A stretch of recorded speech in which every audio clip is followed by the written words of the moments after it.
Hi guys, good morning. Welcome to be better and do best. दोस्तों, आप सभी के लिए यहाँ पे बहुत ही अच्छी सीरीज चलाई जा रही है। करंट अफेयर की मोस्ट इम्पॉर्टेंट टॉपिक्स क्लियर कराए जा रहे हैं, जहाँ से परीक्षा में प्रश्न बनने की संभावना अति आवश्यक है। ठीक है, बहुत ही ज़्यादा जहाँ पे पॉसिबिलिटी लग रही है कि क्वेश्चन बनेंगे, वो सारे कॉन्सेप्ट आपके क्लियर कराए जा रहे हैं। आज का जो कॉन्सेप्ट है, सबसे पहला कॉन्सेप्ट आपका है बजट। तो बजट से प्रश्न आएगा, आप लोग देख लीजिएगा। और जितना मैंने आपको पढ़ाया है उससे बाहर प्रश्न नहीं आ सकता। टॉपिक वही रहेंगे, फैक्ट वही रहेंगे, प्रश्न घुमा सकता है। इसके लिए आवश्यकता है आपको इससे बनने वाले ज़्यादा से ज़्यादा क्वेश्चन आप जो हैं क्वेश्चन की सीरीज लगाएं। वो आपको बहुत सारी यूट्यूब चैनलों पे, वेबसाइट पे, बहुत सारी पुस्तकों में मिल जाएंगे, जहाँ से आप प्रैक्टिस कर सकते हैं। ठीक है, तो ज़्यादा से ज़्यादा बजट से रिलेटेड आप प्रैक्टिस करिएगा। इसके अलावा बहुत सारी, जैसे कि जो यहाँ पे एक टैग दिया जाता है, ठीक है, उससे रिलेटेड, और कुछ नाम परिवर्तित कर दिए गए हैं उससे रिलेटेड, योजनाओं से रिलेटेड, रैंकिंग से रिलेटेड और अपॉइंटमेंट से रिलेटेड। तो दोस्तों, ये सारे टॉपिक बहुत ही इंपॉर्टेंट है। धीरे धीरे सारे टॉपिक्स आपके कवर कराए जाएंगे। तो आज देखिए, सबसे महत्वपूर्ण एक अभियान आपने सुना होगा, मई में प्रधानमंत्री नरेंद्र मोदी ने अनाउंसमेंट किया था आत्मनिर्भर भारत अभियान की। तो इसको हम अच्छे से देखते हैं एक एक पॉइंट को, क्योंकि कहीं से भी प्रश्न इससे बन सकता है और इस साल बनेगा भी प्रश्न। ठीक है, जिस प्रकार से चाइनीज ऐप बंद किए जा रहे हैं, तो यहाँ से प्रश्न बनेगा। तो आप लोग इसको पूरा जरूर देखिएगा और एक बार वीडियो को शेयर कर दीजिए। ठीक है, तो चलिए स्टार्ट करते हैं कि ये चर्चा में आखिर क्यों है। तो 12 मई, ठीक है, को भारतीय प्रधानमंत्री द्वारा राष्ट्र के नाम संबोधन में कोविड-19, आपको पता है, महामारी में अर्थव्यवस्था जो है बहुत तेजी से इसमें गिरावट आई, और इसका जो आपदा को अवसर में बदलने के लिए, ठीक है, आपदा को अवसर में बदलने के लिए ही आत्मनिर्भर भारत अभियान के तहत मोदी जी ने कितना दिया है, 20 लाख करोड़ पैकेज की घोषणा की है। और इसमें देखिए 5 जो हैं स्तंभ हैं। आपसे छोटा क्वेश्चन पूछेगा तो 5 स्तंभ हैं और 5 ही चरण भी हैं। इनको याद रखिएगा, 5 स्तंभ 5 चरण। अब सबसे पहले हम यहाँ पे देखेंगे कि वो 5 स्तंभ कौन कौन से हैं। तो पहला स्तंभ है इकोनॉमी, ठीक है, अर्थव्यवस्था। अर्थव्यवस्था को मजबूत बनाना। उसके बाद अवसंरचना, इंफ्रास्ट्रक्चर, ठीक है, अवसंरचना को। तीसरा है प्रौद्योगिकी, टेक्नोलॉजी को। चौथा है गतिशील जनांगी को, ठीक है। और उसके बाद पांचवा है यहाँ मांग को। ये जो इंग्लिश के वर्ड दिए हैं, हिंदी भले ही आपको याद ना हो, लेकिन इंग्लिश वाला अच्छे से आप लोग देख के जाइएगा, क्योंकि हिंदी में शब्दों का हेर फेर कर देता है, फिर आप परेशान हो जाते हैं। तो अगर एक बार आपको इंग्लिश भी साथ साथ देखते जाएंगे तो आंसर आप सही कर लेंगे, कोई दिक्कत नहीं होगी। और यही ज़्यादा दिक्कत आपको एग्ज़ाम में आती है, 8 से 10 क्वेश्चन इसी वजह से गलत हो जाते हैं। तो इसको आप लोग ध्यान रखिएगा। आप लोग इंग्लिश में भी इसको लिखिए और ज़्यादा से ज़्यादा इसको इंग्लिश में ही पढ़ने की कोशिश करिए। बाकी हिंदी तो आपको पता ही होगा, हिंदी बहुत सारे मतलब शब्द होते हैं, तो कुछ भी ले रख सकता है आपको परेशान करने के लिए, लेकिन इंग्लिश याद रहेगा तो आपको दिक्कत वहाँ पे नहीं होगी।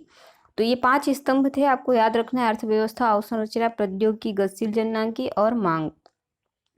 अब देखते हैं यहाँ पे आत्मनिर्भर भारत अभियान के अंतर्गत जो आर्थिक पैकेज की घोषणा है, इसके, ठीक है, घोषणाओं तथा आरबीआई द्वारा लिए गए निर्णयों को मिलाकर 20 लाख करोड़ का है।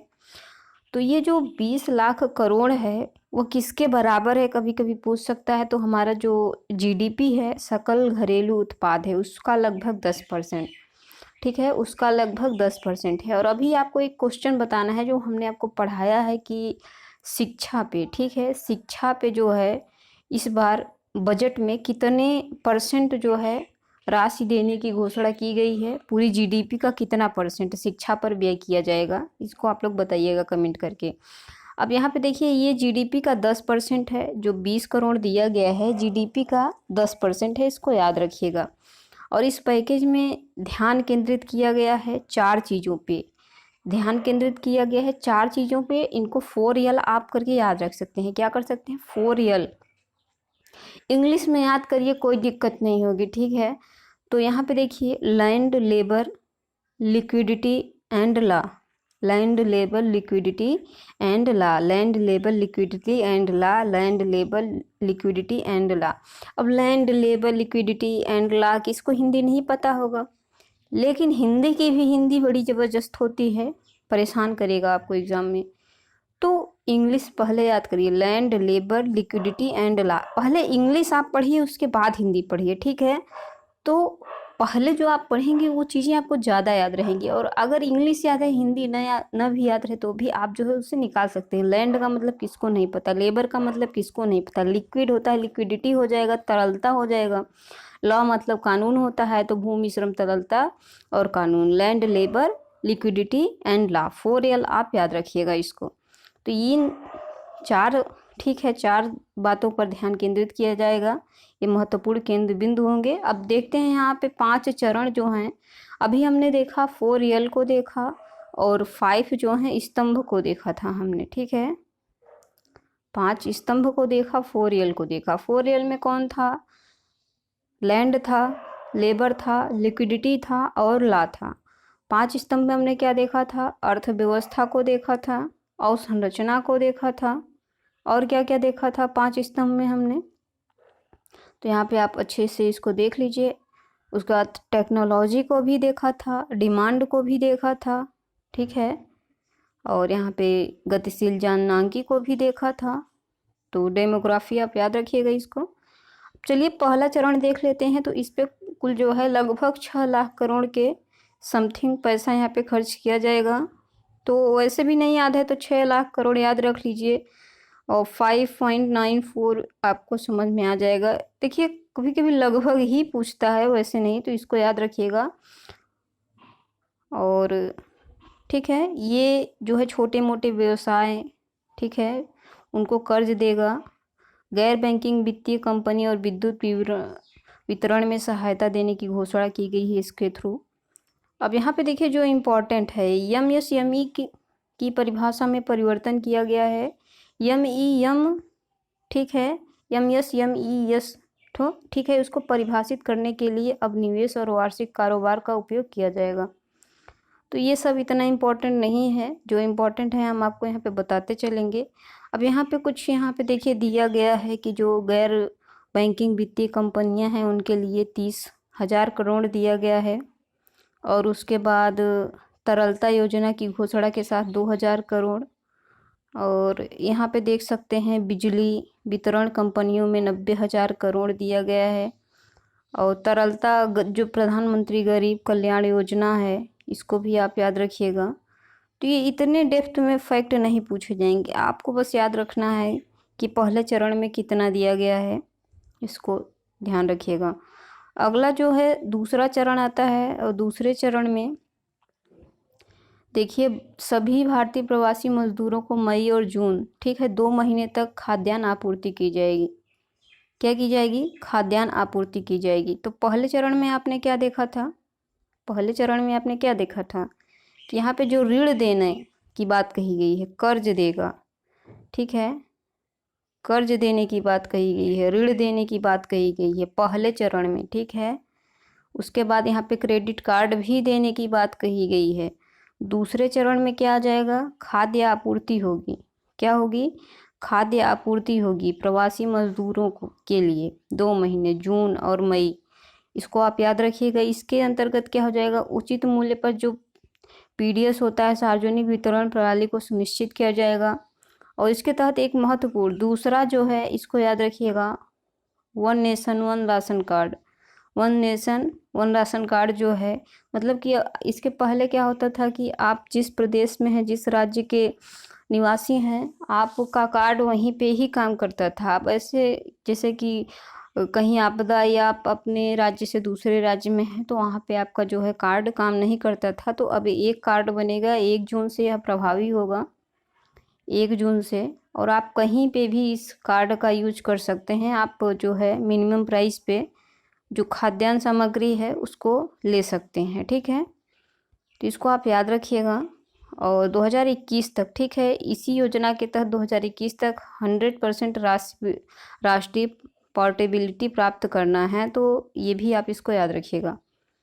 और अगला यहाँ पे देखिए, ये सब शिशु मुद्रा ऋण लेने वालों के मामले में शीघ्र भुगतान को 12 महीने के लिए 2% की ब्याज दर की छूट दे रहा है। और उसके बाद यहाँ पे एक और चीज़, जो स्ट्रीट वेंडर्स हैं, इनको ऋण पहुँचाने के लिए 1 महीने के भीतर एक विशेष योजना शुरू की जाएगी। इस योजना के तहत जो 50 लाख स्ट्रीट वेंडर होंगे वो लाभान्वित होंगे और 5,000 करोड़ उनके पास प्रवाहित होंगे। कुल मिला के कहने का मतलब ये है कि जो सड़कों के बगल दुकान या ठेला लगाते हैं उन्हीं को क्या कहते हैं, स्ट्रीट वेंडर्स कहते हैं। तो इनको ऐसा नहीं है कि फ्री में पैसा दे दिया जाएगा, इनको कर्ज दिया जाएगा। ठीक है, कर्ज दिया जाएगा, लगभग 50 लाख स्ट्रीट वेंडरों को कर्ज दिया जाएगा और 5,000 करोड़ जो है पैसा उन पर व्यय किया जाएगा ऋण के थ्रू। अब यहाँ पे देखिए एक और है कि क्रेडिट लिंक सब्सिडी योजना 2021 तक विस्तार किया जाएगा। तो ये सब देखिए उतना इम्पोर्टेंट नहीं है, बस मोटा तौर पे आप इसको देखते रहिए, आप देख लीजिएगा, बहुत ही ज़्यादा ज़रूरी नहीं ये सब। अब यहाँ पे एक चीज़ और है कि राष्ट्रीय कृषि एवं ग्रामीण विकास बैंक द्वारा 30,000 करोड़ की अतिरिक्त पुनर्वित्तीय सहायता प्रदान की जाएगी। तो ये फसल ऋण संबंधी आवश्यकताओं को पूरा करने के लिए, इसको आप याद रखिएगा। चलिए, तीसरे चरण की शुरुआत यहाँ पे होती है और तीसरे चरण में क्या है आप इसको याद रखिएगा। अवसंरचना की बात कही गई, इंफ्रास्ट्रक्चर की बात कही गई है। ठीक है, कृषि अवसंरचना कोष का निर्माण किया जाएगा और MFES जो है के साथ मिलकर वैश्विक पहुंच वाली लोकल फॉर वोकल योजना। तो लोकल फॉर वोकल योजना क्या है, सूक्ष्म खाद्य उद्यमों के लिए है, कृषि के लिए है लोकल फॉर वोकल, इसको याद रखिएगा। और ये आत्मनिर्भर भारत के तीसरे चरण में आएगा। ठीक है, और एक और यहाँ पे लक्ष्य रखा गया है, आपने बजट में देखा होगा, ब्रुसेलोसिस जो बीमारी है पशुओं में पाई जाती है और इससे निजात के लिए जो है, इसमें क्या होता है, खुरपका और मुंह पका जो रोग है और ब्रुसेलोसिस है। ठीक है, ब्रुसेलोसिस है, इनके लिए एक कार्यक्रम शुरू किया गया है। आप कमेंट करके बताइएगा इसका लक्ष्य कब तक रखा गया है इस बीमारी को समाप्त करने का। बाकी यहाँ पे ऑपरेशन ग्रीन्स जो है चलाया गया है, इसके अंदर फलों सब्जियों को भी शामिल किया गया है, तो इसको आप याद रखिएगा। चौथा चरण जो आता है संरचनात्मक क्षेत्रों में आता है, जैसे कि आपका कोयला खनिज हो गया, उत्पादन हो गया, इनके विकास के लिए, सुधार के लिए। ठीक है, और निजी निवेश की वृद्धि के लिए व्यवहार्यता अंतराल अनुदान योजना की बात भी कही गई है यहाँ पे। और भारतीय वायु क्षेत्र, ये सब आप देख लीजिएगा, बहुत इम्पोर्टेंट नहीं है। एक यहाँ पे देखिए, चिकित्सकीय उपयोग के लिए समस्थानिकों के उत्पादन के लिए PPE मोड में अनुसंधान रिएक्टर की स्थापना की जाएगी। तो ये सब खनन संबंधी है, इसको याद रखिएगा। रक्षा उत्पादन में आत्मनिर्भरता। ठीक है, रक्षा उत्पादन में आत्मनिर्भरता बनाने के लिए मेक इन इंडिया पर जो है बल देने के साथ ही आयुध निर्माणी बोर्ड का निगमनीकरण किया जाएगा। स्वचालित मार्ग के तहत रक्षा विमान FDI में निवेश। देखिए, FDI में निवेश स्वचालित रक्षा मार्ग के तहत कितना बढ़ा दिया गया है, 49 से 74 कर दिया गया है। पहले कितना था, 49 था, अब 74 कर दिए गए हैं। कभी अंतर पूछ ले तो इसको भी आप लोग निकाल लीजिए, 74 और 49 का अंतर आप निकाल लीजिएगा। ठीक है, कभी ऐसे भी पूछ सकता है, मतलब स्वचालित मार्ग के तहत रक्षा विनिर्माण में FDI का निवेश कितना % बढ़ा दिया गया है या कितना % कर दिया गया है पहले से। तो कितना % बढ़ा दिया गया है तो आप अंतर बताएंगे। क्या बताएंगे, अंतर बताएंगे। कितने से कितना कर दिया गया है तो आप ये 74% बताएंगे, इसको ध्यान रखिएगा। उसके बाद यहाँ पे देखिए कि केंद्र शासित प्रदेशों में बिजली विभागों इकाइयों का निजीकरण किया जाएगा। अब 5वां चरण आता है आर्थिक पैकेज का, जिसमें महात्मा गांधी ग्रामीण रोजगार गारंटी अधिनियम मनरेगा में जो बजट है उसमें 65% की वृद्धि करी गई है। अब मनरेगा जो है कब स्टार्ट हुआ था, क्या था, इसकी पूरा मतलब स्ट्रक्चर क्या था, विशेषताएं क्या थी, इसको आप पढ़िएगा, बहुत ही इम्पोर्टेंट है क्योंकि मनरेगा आया है आत्मनिर्भर भारत के तहत, तो इससे प्रश्न आपके इकोनॉमी में बनेंगे। ठीक है, केंद्र सरकार ने वर्तमान चुनौतियों को देखते हुए, ठीक है, जो सकल घरेलू उत्पाद है तो इस पर ऋण लेने की सीमा 3 से 5% कर दी गई है। तो ये भी स्टेटमेंट में आपके रख सकता है, तो इसको ध्यान रखिए। ये स्टेटमेंट वगैरह आपका जो यूपीएससी है उसमें आएगा, यूपीपीएससी में इतना स्टेटमेंट नहीं आएगा, मोटी मोटा चीज़ें पूछी जाएंगी। और उसके बाद ये इम्पोर्टेंट है, इसको आप देख लीजिएगा, बैंकिंग सेक्टर से जुड़े, कोविड-19 से जुड़ा है तो हो सकता है जैसे कि कोविड-19 से जुड़े ऋण को इंसॉल्वेंसी कार्यवाही शुरू करने का आधार नहीं माना जाएगा, ठीक है। साथ ही केंद्र सरकार द्वारा अगले 1 वर्ष के लिए, कितने वर्ष के लिए, अब ये डेटा आपसे पूछ सकता है कि केंद्र सरकार द्वारा 1 वर्ष के लिए दिवालियापन से जुड़ी कोई भी कार्यवाही शुरू नहीं की जाएगी। 1 वर्ष, 2 वर्ष, 4 वर्ष, 6 महीने, 5 वर्ष, ऐसे आपको ऑप्शन में दे सकता है। तो आप 1 वर्ष के लिए दिवालियापन पर कोई भी कार्यवाही शुरू नहीं की जाएगी, इसको याद रखिएगा। बाकी यहाँ पे देखिए, ये जो कोविड-19 से रिलेटेड है ना, इसको ध्यान रखिएगा आप लोग, बहुत ही इंपॉर्टेंट है।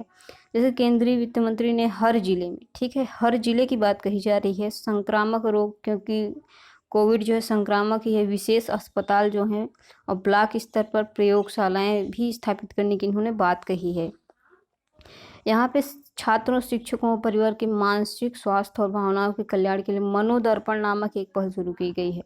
तो पूछ सकता है कि मनोदर्पण क्या है, ठीक है।